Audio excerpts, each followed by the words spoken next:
ముఖ్యంగా ఆలూరు నియోజకవర్గ ప్రజల తరపున ఈరోజు కర్నూలుకు విరూపాక్షిని చూడడానికి వచ్చిన జగన్మోహన్ రెడ్డి అనే ఒక సైకోని ఆషాఢ మాసం సందర్భంగా మన కాసం ఫ్యాషన్స్ కిలో చీరలు కొనండి, అరకిలో చీరలు ఉచితంగా పొందండి. గట్టిగా నేను 6 క్వశ్చన్లు తప్పు అని చెప్పాడు. ఆ 6ంటికి నేను సమాధానం చెప్తా. నీవు ధైర్యం ఉంటే సమాధానం చెప్పు. ఏం మాట్లాడుతున్నావు జగన్మోహన్ రెడ్డి? నువ్వు ముఖ్యమంత్రిగా ఉన్నప్పుడు నీకు ప్రజాస్వామ్యము తర్వాత వెన్నుపోటు పార్టీలు కనబడలేదా? ఎవరిది వెన్నుపోటు పార్టీ? 2019లో గొడ్డలితో బాబాయిని చంపి నువ్వు ఎంపీ అయినప్పటి నుంచి ముఖ్యమంత్రి మీ నాన్న చంపినప్పటి నుంచి చనిపోతే శవాల మీద ఏరుకున్నోడు, నువ్వు సంతకాలు పెట్టించినోడు నీవు వెన్నుపోటు పార్టీ. నీవు చేశావు.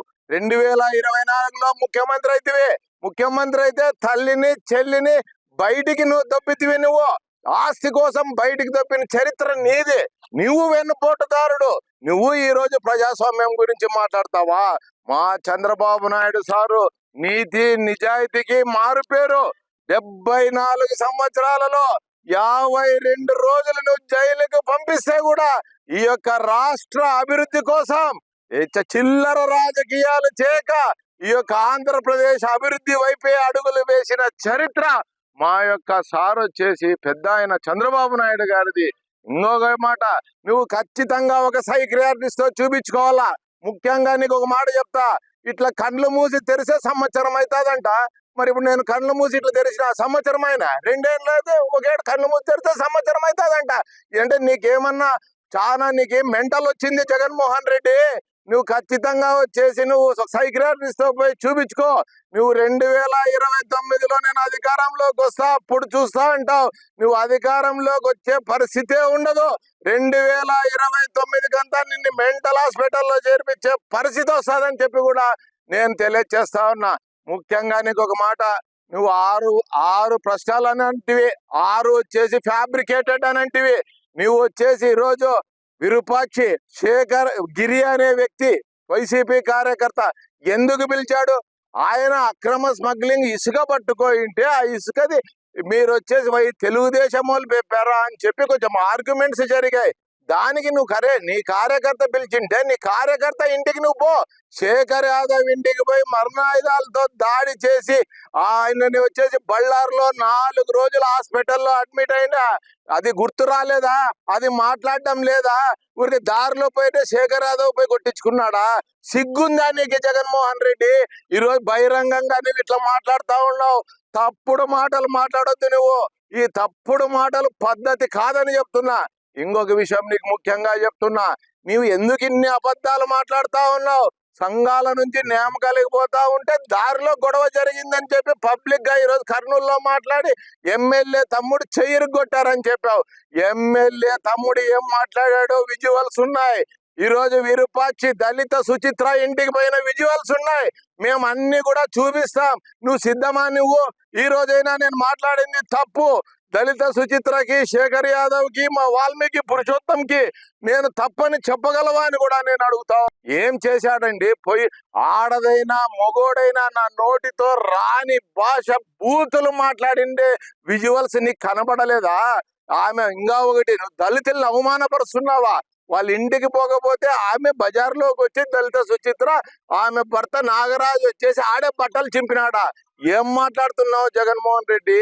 దయచేసి తెలుసుకొని మాట్లాడు. నువ్వు ఈ రోజు నీ కార్యకర్త పిలిచింటే నీ కార్యకర్త ఇంటికి నువ్వు పో. గిరి పిలిచాడు, గిరి ఇంటికి నువ్వు పో, తప్పు లేదు, మేము కాదనము. నువ్వు పోయి మా కార్యకర్తల ఇంటికి పోయి నీవు, నీ కొడుకు, నీ తమ్ముడు, నీ గూండాలు పోయి తల పగలగొట్టి శేఖర్ యాదవ్ ఇంటికి వెళ్ళి మరలా దళిత సుచిత్ర ఇంటికి పోయిండే విజువల్స్ మీరు చూసారా లేదా అని అడుగుతున్నా. ఆలూరు నియోజకవర్గంలో ఉండే మీరు ప్రెస్ వాళ్ళని మా అందరూ మొత్తం దేశం చూసింది. ఆయన అదొకటే వైరల్ అయిందంటే లిగ్గడం అనేది. ఇవన్నీ వైరల్ కాలేదా? ఏం మాట్లాడినాడు? నీకు సిగ్గుందా జగన్మోహన్ రెడ్డి? నువ్వు ముఖ్యమంత్రిగా ఎట్లా పని చేసినావా? నువ్వు ఏం మాట్లాడుతున్నావా? నువ్వు ఇన్ని అబద్ధాలు చెప్పేదానికి నువ్వు కర్నూలుకి వచ్చినావా? అన్నింటికీ సమాధానం చెప్తాం. ఈ రోజు దళితుల మీద దాడి జరిగింది. తిరుగుబాటు చేస్తారు దళితుల్ని నువ్వు అవమానపరుస్తున్నావు. ఇంకా ఒకటి ఆయన మాట్లాడిండేది, బీసీల పైన దాడులు జరుగుతున్నాయి చంద్రబాబు నాయుడు డైరెక్షన్ లో అంట. అంటే ఎమ్మెల్యే విరూపాక్షి ఒకటే బీసీనా? మా మండల కన్వీనర్ విరూపాక్షి, మా మండల కన్వీనర్ వచ్చేసి వాల్మీకి బోయ పురుషోత్తము, తర్వాత మా యొక్క కొండ రామాంజనేయులు వాల్మీకి, మరియు కొండ రాము వాల్మీకి. మా వాళ్ళు వాల్మీకులు కాదా? సిగ్గుందా మీకు? అంటే బ్లడ్ లో వచ్చేసి కులం అంటే ఎమ్మెల్యే అనేవాడు ఒక్కడే కులం ఉంటాడా? మా వాళ్ళు కులం కాదా?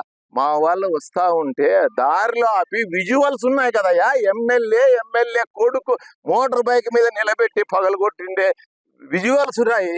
ఇంకా నీకు సిగ్గు లేదా? ఇంకా ఒకటి నీకు చెప్తా ఉన్నా, ఆ రోజు ఏం చేశావు నువ్వు? ఇన్ని అబద్ధాలు.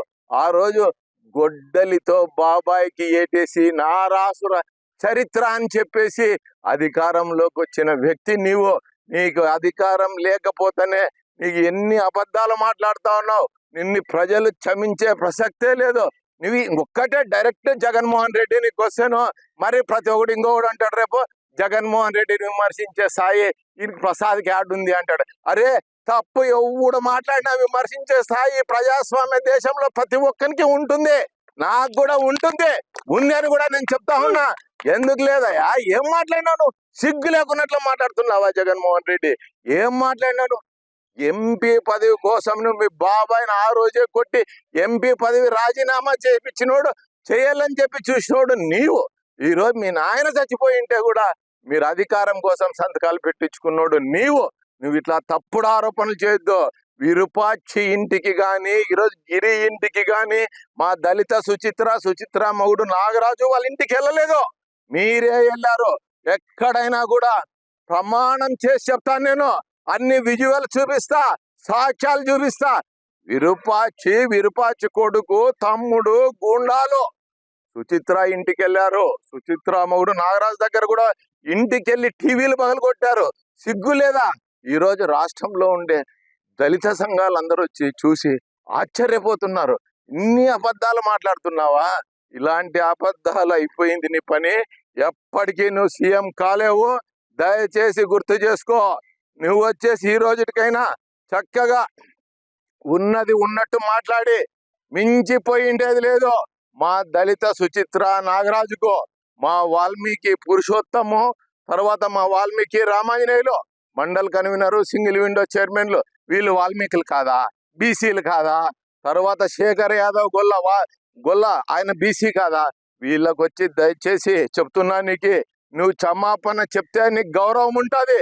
లేదంటే నిన్ని ఈ రాష్ట్ర వ్యాప్తంగా ప్రజలు థూ అని చెప్పి చీత్కరిస్తారని చెప్పి తెలియచేస్తా ఉన్నా.